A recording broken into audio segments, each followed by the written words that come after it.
So there is the Oversight Project securing a win against the Autopen of Joe Biden over the release of the tapes. I mean, remember, go back to the Hur report. And he said, well, he's a nice old person who's going to be perceived by a jury as a nice old person that's very forgetful. Those tapes, we should be able to hear every one of them, as far as I'm concerned. Anyway, just before midnight last night, the U.S. State Court of Appeals in D.C. ruled 2-1 in favor of the Oversight Project against Joe Biden, and the D.C. court rejected Biden's privacy arguments and cleared the way for the release of the tapes of his 2017 interview with his ghostwriter. The court delayed release of the tapes until August the 3rd to give President Biden another chance to appeal to the Chief Justice. But this ruling is now the latest in a string of victories for the Oversight Project against the Autopen president. And last year, of course, they secured the release of the audio of his interview with her. Now, these revelations show how President Biden's cognitive mental decline gave rise to the Autopen presidency. It gets very interesting to me because when I was calling this out in 2019, this is before the 2020 election, I was getting the crap kicked out of me for just stating the obvious. Fake Jake Tapper over at Fake News CNN, never noticed that the entire 4 years, which is pretty remarkable considering anytime he was in public, anytime he spoke, it was obvious to anybody with eyes to see. Let's just take a quick trip down memory lane. The political coverage that, look, some of the political players and some of the, let me ask a rhetorical question. No, I won't. Anyway. If you agree with me, go to Joe 30330. We choose truth over facts. Poor kids are just as bright and just as talented as white kids. Play the radio. Make sure the television, make sure you have the record player on at night. And you know how much I'm going to do with the deficit this year? All right, so, what was going on? The media was covering for him. Then we have all of these Autopen signatures. Are they valid? Are they valid in the case of people that got pardons? Anyway, Jeff Clark, vice president of litigation at the Oversight Project, our friend Gregg Jarrett, Fox News legal analyst, #1 New York Times bestselling author, here to discuss it. All right, Jeff, it's been a long road. You keep winning in court. It seems like all of this is coming out. Well, thanks for having me. Yeah, we're going to get these tapes. They've given him one last face-saving chance to delay until August 3rd. I don't think either the full D.C. Circuit Court of Appeals or the U.S. Supreme Court in the person of Chief Justice Roberts, or certainly the full court, is going to really take review of this case. The theory of Joe Biden is that these are private matters, Sean, that these are matters where it's like a family diary. It's ridiculous. This was something he did with a ghostwriter to make $8 million on a book advance, and then to try to resuscitate his quiet political campaign. The court last night, just a few minutes before midnight, to release the documents.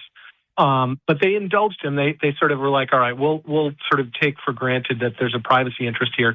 They still held that there was no basis to withhold these for the public because of their value for the public. Everyone needs to hear these tapes when they come out. Well, I think everybody needs to hear it.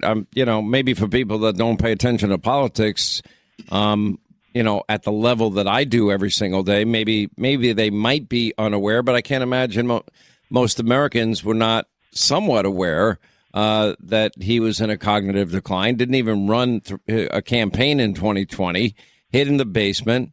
And then, of course, the complete meltdown in his interview, which I believe was set up early to set him up for the fix being in to push him out as being, running for re-election. Gregg Jarrett, your take. Well, the Court of Appeals ruled correctly there's a substantial public interest in disclosing the material that Joe Biden wants to keep hidden. That's precisely what I wrote in a column a few weeks ago. Let Americans hear the truth for themselves about how Biden illegally kept or stole troves of classified documents, and then he compounded the felonies by sharing them with somebody else who had no authorization to read them. That's a violation of the law under the Espionage Act. It's a crime. You know, Sean, it's a fundamental legal principle that when a person commits criminal acts, even if they're not charged, that person has no right to conceal the incriminating evidence. So here on the tapes, Biden openly admits to his ghostwriter that he squirreled away top secret records. Then he reads from them verbatim, and yet he wants to keep them private.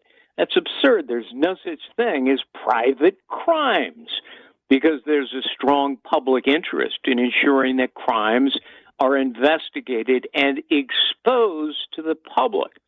You know, in this case, the writer tried but failed to erase all those tapes. He was given immunity. But all the while, Joe Biden kept lying to reporters. Oh, I never shared classified information. Well, it's on the tapes, so let's hear the tapes. And as I said in my column, I don't think Biden can stop their release. This is another step forward to have them released to the public. There's no privacy right. He's communicating the content of government documents. He doesn't own them. Those are owned by the government and the people have a right to hear his criminal acts. There's one other aspect to this that I'd like both of you to weigh in on, and Jeff, you can weigh in on this first, and that is the complicity of the Democratic Party, because they all knew and acted like they didn't, and then the complicity in the media. They all knew also. You can't convince me they didn't see what I was playing every single day and hear what I was hearing every single day and pointing out to the public every single day. I'm pretty sure it was self-evident to anyone with eyes to see and ears to hear. Absolutely, Sean. They knew. All of the key Democrats knew. They had to have been running the presidency as a committee kind of a function, which is not our constitutional system of government, is totally unlawful. All of that has to be completely exposed. And the people who were improperly wielding the presidential power need to be called out. And the media was entirely part of a cover-up operation for that. Until, as you pointed out, fake Jake Tapper comes along years later to sell a book and admits, he really was senile, and that was clear, as you said, for years. And look, one of the great things I want to highlight in this, program with you and Greg is that the D.C. Circuit called out the majority, the Chief Judge Srinivasan and Greg Katsas. They called out Biden on the ridiculous argument that Biden has a privacy interest in his own voice, which is something that I mocked all along in this case. He was president of the United States, for God's sakes. He was, speaking from the largest bully pulpit in the world. And the D.C. Circuit last night called out that set of shenanigans and just exposed it to the world of course, he does not have a privacy interest in the sound of his voice, and the people of America are well familiar with it. All right, so then that raises the question of the legitimacy of the Autopen, which apparently was widely used. My understanding, Greg, and if I'm wrong, please correct me, is that the one pardon he signed was Hunter. Apparently Hunter now thinks he's the world's greatest pundit and, is out there, here, there, and everywhere commenting on anything that I guess pops into his head. However, if the other ones of these pardons were not signed by a president, are they legitimate? Are they legal? No, I think they're null and void. It comes down to knowledge and consent. If Biden never consented, or worse, if he had no knowledge of the Autopen's use for any given document bearing his signature, it is null and void under law. If Biden was not even competent or mentally fit to provide knowing consent, the result is the same. The Autopen is legal, but as long as there's knowledge and consent. And you cannot use it to commit fraud. In other words, if somebody does it behind his back, that's not only fraud, it's an additional crime called forgery. And there are plenty of U.S. Supreme Court decisions to back that up in which the High Court said anybody who engages in that kind of fraud relative to a contract, it renders the contract null and void. Same principle for pardons and commutations. I think the only way to test it is to, for example, charge somebody like Anthony Fauci. He would then hold out his pardon, and then the legitimacy of that pardon, consent and knowledge, would have to be litigated in court. And if it was found that it was done without Biden knowing about it and consenting, then I think the courts would say, sorry, but these are not valid pardons and commutations. I'll tell you what, that would make things very interesting, very fast, the legitimacy of all of that. I've got to tell you, it is pretty remarkable to me. Do you concur, Jeff Clark, with the analysis of Gregg? I do. I completely concur, and I'll add one additional point, which is we're not just talking about something that is kind of like a contract matter where you need the consent, et cetera. Article 2 of the Constitution has the vesting clause. It vests all of the power of the president in one person, a president who is elected by the people through the Electoral College. It's not invested in a political party. It's not invested in a group of people or Joe Biden's wife looking out for his best interests. If those pardons were not actually authorized and signed by Joe Biden, even if he was saying, hey, put an Autopen signature on there, then those pardons are constitutionally invalid. They're unconstitutional non-pardons. All right, quick break. Right back. More with Jeff Clark, Vice President of Litigation at the Oversight Project. Our friend Gregg Jarrett, Fox News, legal analyst, #1 New York Times bestselling author. All right, our final moments with Jeff Clark, Vice President of Litigation at the Oversight Project. Gregg Jarrett, Fox News legal analyst, and we're talking about the U.S. Court of Appeals in D.C. ruling in favor of the Oversight Project against Joe Biden and rejecting Biden's privacy claims, clearing the way for the release of the tapes of his interview with his former ghostwriter. I think we'll learn that Joe never wrote a word. I would imagine that all three of us agree that the power of the pardon is absolute. I don't think there's any question on that issue, meaning if a president pardons somebody, they have the absolute right to do it under whatever circumstances, but they've got to sign it. Is that your belief, Gregg?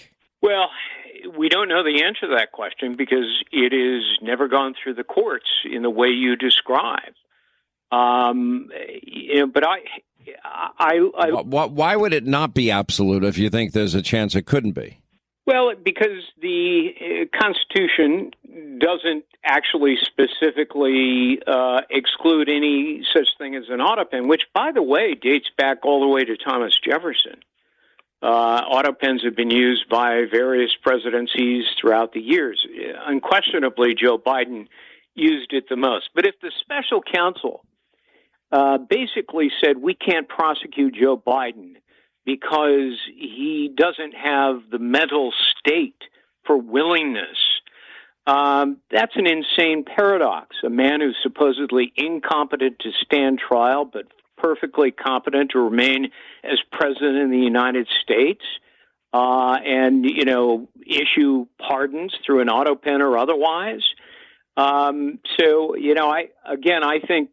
think this needs to be litigated, and I would bring charges against somebody who's got a pardon with the Autopen, and let's get the answer to the question that you posed, Sean. All right, we'll give you the last word, Jeff Clark. I assume you also, again, concur on that issue.